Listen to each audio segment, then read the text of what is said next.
What does it take to change the world? A big army? A cure to a pandemic? A revolution? All of these take either a lot of people, thousands of hours, or massive amounts of space.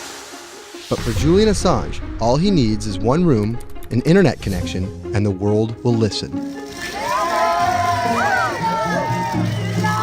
Assange is located here, and more specifically, right here. And from that location, he's posted government secrets, classified documents, and leaked emails from some of the world's most powerful people. And in doing so, has been labeled a hero, a villain, a nihilist, and everything in between. This is how an Australian programmer sequestered in the Ecuadorian embassy in London became one of the most influential and notorious people in the world. Born in 1971 in Townsville, Australia, Assange has always been on the move. Living in over 30 homes by the time he was in his mid-teens, Assange, along with his mother and half-brother, finally settled down in Melbourne. His introduction to hacking started at 16 when he was given a Commodore 64, which he attached to a modem. He attended the University of Melbourne, where he studied programming, physics, and mathematics. He never graduated, but that doesn't mean he didn't get an education. By 1991, Assange hacked into the Pentagon, US Navy, and other branches of the US government. In 1996, he was caught by the Australian Federal Police and charged with over 30 counts of hacking and computer-related crimes. He didn't get any jail time, but he was fined $2,100. I think the first taste of what would come later was the hacking that he did as a young programmer, and that really sort of foreshadowed a healthy skepticism of the use and abuse of technology by governments. That's Vernon Silver. I'm a reporter for Bloomberg's investigations team. Assange's youth as a hacker laid the foundation for him to start Wikileaks in 2006. But what is Wikileaks? It's a website that posts unfiltered, usually classified documents. What separates it from every other media outlet is that they have no editorial hierarchy. With a publication like the New York Times, information comes in, they take that information, package it, then disseminate it for the public to see. Wikileaks, however, cuts out the middleman. WikiLeaks gathers information, most of it given to them anonymously. So what they're doing is really very simple. They get the information in one end from who gives it to them and out the other with sometimes minimal interference. Julian Assange is the leader of that, the mastermind, the creator, and really, because he thinks of it as a journalistic enterprise, the editor-in-chief. But every story starts with a source, and Assange has some unconventional sources. Julian Assange does not hack as far as we know.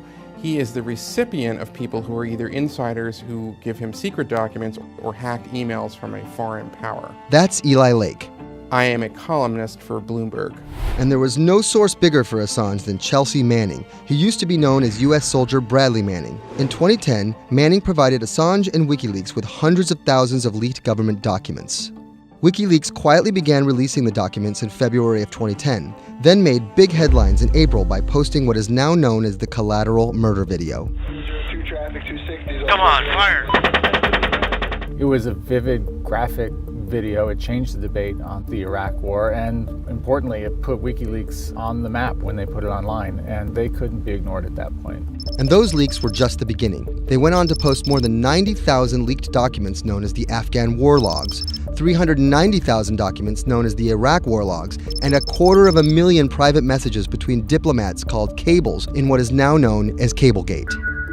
These leaks were met with very real ethical questions. The problem with publishing those cables was that a number of confidential sources for U.S. diplomats who faced real danger when their names were exposed. Then Secretary of State Hillary Clinton drove the point home that every country, including the United States, must be able to have candid conversations about the people and nations with whom they deal. Shortly after Cablegate, the Swedish government issued an arrest warrant for Assange on allegations of rape and molestation. He claimed the allegations were fabricated to get him extradited to the United States, a claim the US government denied.